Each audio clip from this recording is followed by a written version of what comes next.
everybody. It's Brenda Miller, and I'm the Stampin' Up! Demonstrator from Basking Ridge, New Jersey. I go live every Wednesday at 5 o'clock now, and I share with you projects I'm working on, things that are going on, and today I am sharing a one-sheet wonder to use with your 6x6 Designer Series papers. And the reason that I chose to do that this week is twofold. First is I finally got all my paper shares out the door. My order was delayed by weather for almost a week. It was very sad. I had it rush shipped and it still took almost a week to get here, but it's finally here and they've all been mailed. So those of you waiting for that know that it's in the mail or has already been delivered. And then so all of those, the paper share, the samples of the sheets are 6x6. So hence why I was using 6x6 papers.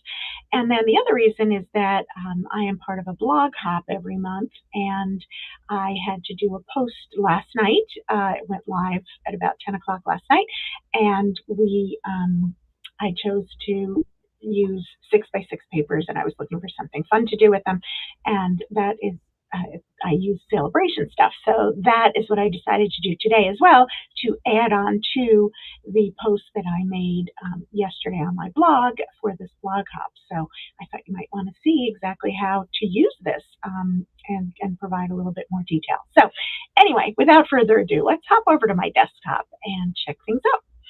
So here we are. I need to pull up my chat. Here we go. If anybody's out there, let me know. Send me a message. Your best friend is your paper cutter when it comes to one-sheet wonders, because the whole idea is you're going to take a piece of 6x6 paper and you're going to cut it into specific pieces, and then from those pieces you're going to create some cards. So I decided to use this is the Toadstool Gardens Designer Series papers, and you can see how fun and pretty they are. And what's really cool about this collection from Sale-a-Bration, I mean, you can get it for free, first of all, with a $60 qualifying order. And also, there's something else I was going to say about it. I don't remember, but oh, yes, it comes with 8 sheets of 6 designs. So for those of you who like to make many cards of the same design, you can do that really easily. Usually you only get 4 sheets per design. So I am going to use this design here just because I like it. I like the greens and the fresh freesia. And that is what I'm going to use for my one-sheet wonder. Now, on my blog, I did post the actual one-sheet wonder, and this is what it looks like. So it's not to scale, obviously, although I tried to make it to scale, it just didn't come out that way. So this is the one-sheet wonder, and basically you're cutting your 6x6 sheet into smaller pieces, and I'm going to show you how to do that. So you can keep this on hand. There are many, many different templates out there that take a sheet of 6x6 paper and also 12x12 papers, which make lots of cards that you can do this kind of technique with. I don't know if it's really a technique, but I'm going to go with that today. So I'm going to cut the paper into these squares, and I'm going to show you how to do it really quick and easily. The first thing you'll notice is that you're basically cutting the paper in half vertically, and you're going to work with the 2 sides separately to create your different pieces. So let's go ahead and do that. So I'm using my paper trimmer. Now this is the Stampin' Up! Paper trimmer. It's wonderful. It has 2 blades on here. We have a scoring blade, and then we have a cutting blade. The way you can remember that is that a lighter color, when you press it, it's a lighter touch, right? So it only scores the paper. And then the darker color is heavier, so it actually cuts the paper. So that's just a quick tip for that. And so what I'm going to do is take my 6x6 paper, and I'm going to line it up at the 3-inch mark here. And this paper does have a direction, right? Because I want my snails and my, where's the mushrooms? There, my mushrooms, to be upright. So this paper matters. Some papers it won't matter which way you do it. And I'm just going to cut my paper into 2 pieces that are now 3 inches by 6 inches. Okay, so now I've got those two. And now I'm going to work with one side. And going back to our template, I'm going to cut this into, very easily, a 3 by 3 square and then 3 1-inch square, 1-inch strips. Okay, so I'm going to, again, line it up at 3 inches. So that gives me my 3-inch square. Okay, and then I'm going to take that other 3-inch square and then I'm going to just cut it down. Now, what's nice about our paper trimmer is that it has, I don't know how to show this to you. Let's see, let me pick it up a little bit. You can see at the bottom, this is where the cutting blade goes, and you can see you can measure up to 1 3/4 inches, or almost 2 inches, and I guess it's 1 3/4 inches on the right-hand side.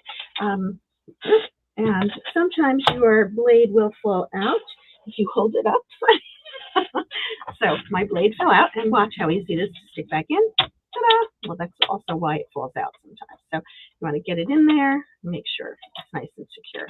So there we go. So now that I've shown you that, what I'm going to do is I like to line it up sometimes on the right-hand side. So I'm lining it up at 1 inch, and I'm going to do it again for the second one. Now I could have done it on the left-hand side, but I chose not to. And you can see that when you do this one, you're lining it up on both the left and the right side because it is now 2 inches and we're cutting it in half. So there we go. We have our 3 strips. Okay, so there we go. Now I'm going to put that aside. I'm making my little pile. Now we're going to go on to the other side, and you'll see here we're going to cut it in half. So it's 1.5 inches and 1.5 inches. So I'm going to cut it that way. Again, this time I'll do it on this side, on the left side. Doesn't really matter. Oh yeah, it goes to 1.5 inches on the right. Now I know, not 1 3/4. Okay, and so now we have that. So here we go. We've got our 2 strips, and this one, this long strip, you can see it goes to 5.5 inches because it's a card front. So we need to cut it down a little bit. And this piece, you could save it, but it's really just sort of trash. I'm not using it on any of my cards. So I'm going to measure 1/2 inch on this side and cut that off. Ta-da! We did lose a cute little, lost a cute little ladybug there. Look at that, cute little ladybug. Anyway, so we've got that. So we've got a strip, and then this side is just going to become squares. So these are going to be 1.5 inch squares. So I'm going to cut this 3 times to make the 4 squares. And I'm just measuring it at 1.5 inches. Sometimes it's really, especially if you're a visual person,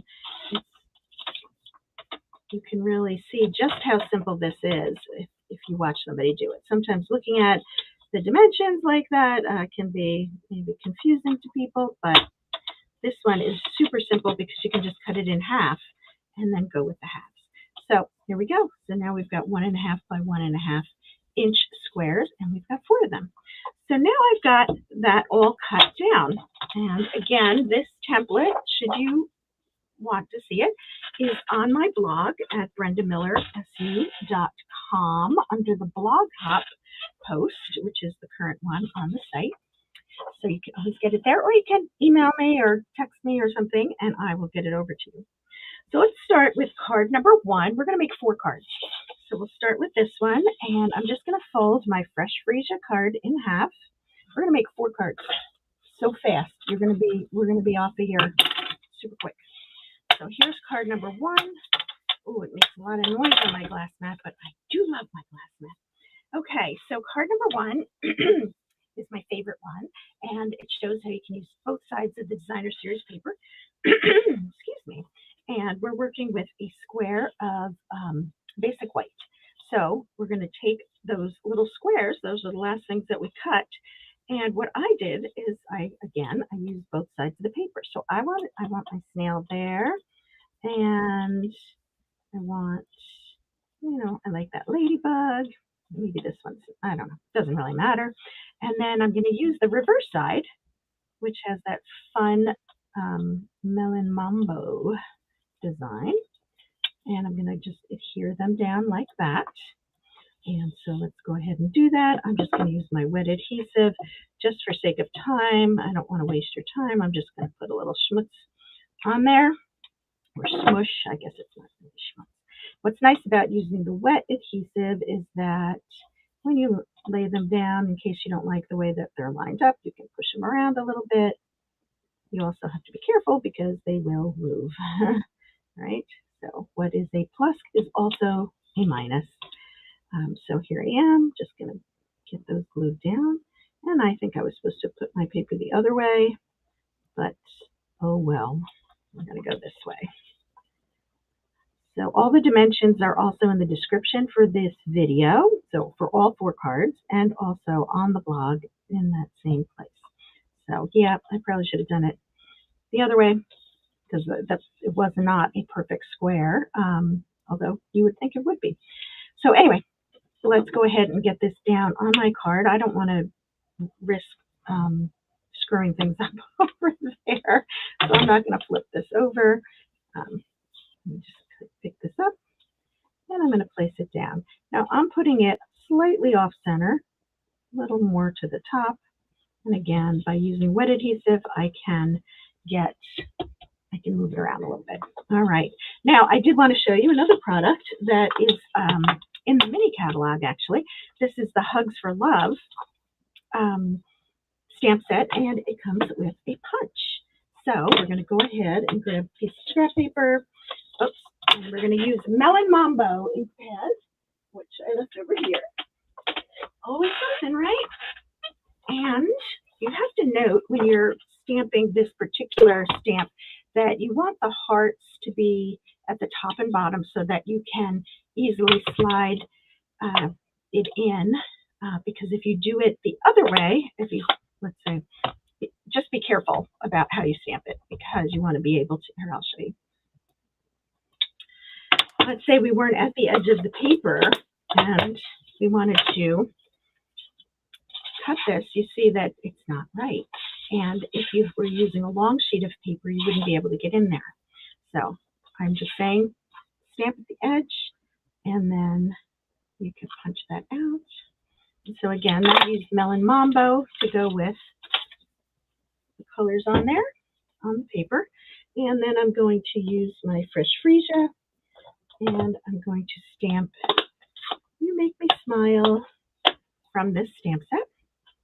This is a great stamp set for Valentine's Day, but it also could be for lots of other times of year. So You Make Me Smile.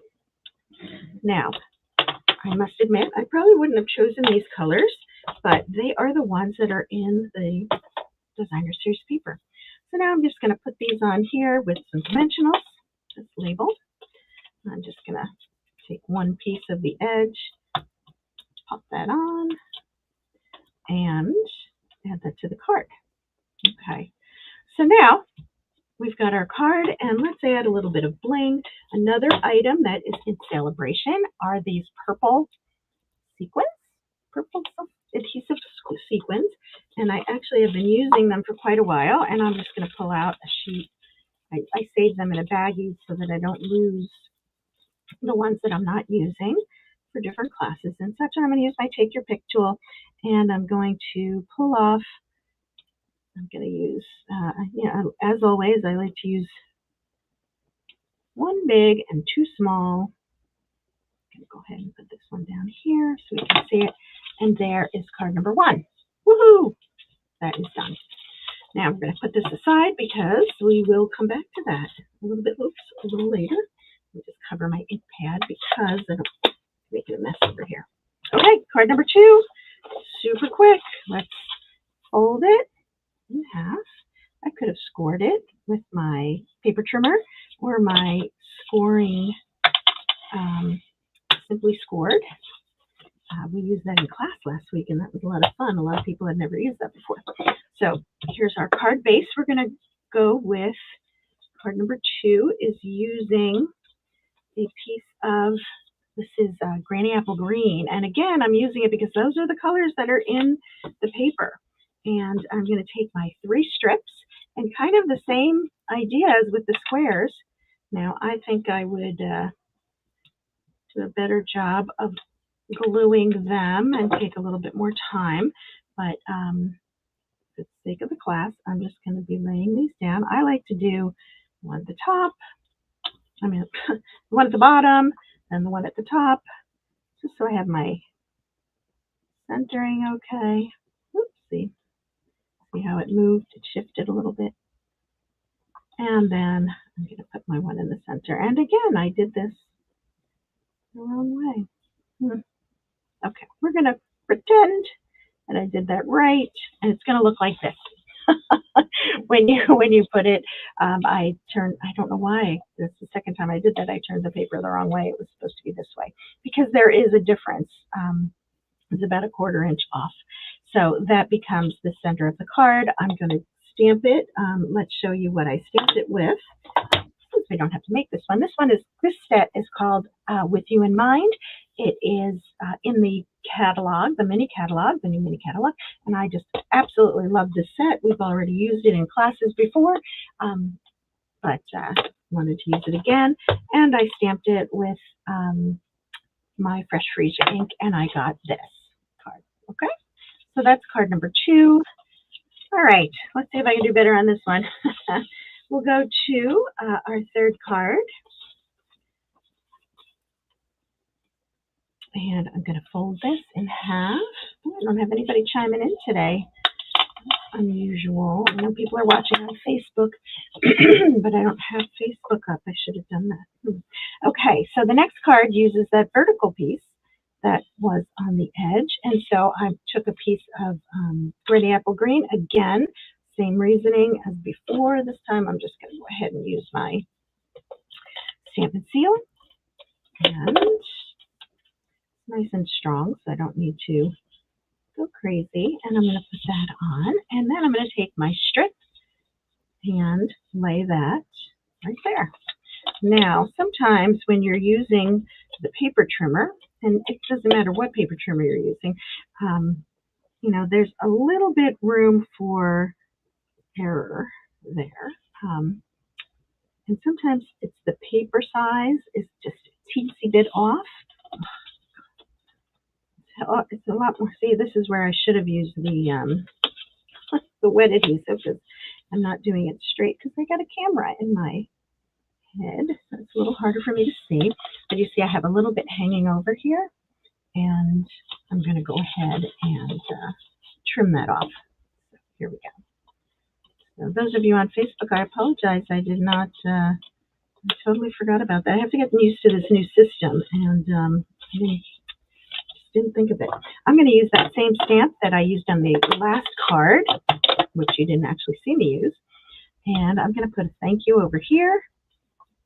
And this is a tried and true card template or sketch, if you will. I've been using this for years. It allows you to highlight your designer series paper, different colors that you have, and in this case, we're using our little gems as well. So again, we're going to get two littles and one big, and I'm just going to put them over here. They kind of get lost on that designer series paper, so I'm going to just keep it on the fresh Freesia. And there is card number 3 and card number 4. Really quick. Let's see how we're doing. All right, 20 minutes. That was a little longer than I thought it was going to take. Could have gotten through it quicker, but here we go. Last one. This one, we're going to use our square piece. We're going to put our square DSP, and that's going to go. Make sure you've got your little guys going the right way. And then down here, I'm going to stamp. I wanted to use a smaller sentiment there, so I'm going to use the You Make Me Smile again. And I'm not going to be punching it out because we're going to add some ribbon because I want to share with you the ribbon that we have. So You Make Me Smile, always a nice sentiment. Great. I need a lot of thank you cards at the moment, so that is how I got that. So this is the seam binding. Isn't that fun? So it's crinkly, so it's very forgiving. It's really easy to tie. It's really easy to cut too. So for this one, I'm going to tie a knot at the top of a loop. Now I could do it my standard way where I wrap it around, but this ribbon is so forgiving and so easy to work with that I wanted to do it this way. So when I say tie a knot at the top of a loop, I'm just tying a knot at the top of the loop. I'm going to pull it nice and tight. So here we go. And so you see here's the loop. The knot is at the top, and then I'm going to cut it at one side. I could cut it in the center, and this one probably would weave just fine. I'm going to wrap this around, and I'm also, what I like to do is put my adhesive all the way up and down. Put that on here. And for this card, I'm not going to use any gems, just because I was just trying to highlight a few new things. You can see I put that on there. This is sometimes called a Polaroid sketch, right? It's like kind of like the old Polaroid photos. But there is number 4, card number 4. So here you have all of our cards that we made or showed today, minus the one I screwed up, okay? And there we go. So those are 4 cards that you can make with the One Sheet Wonder.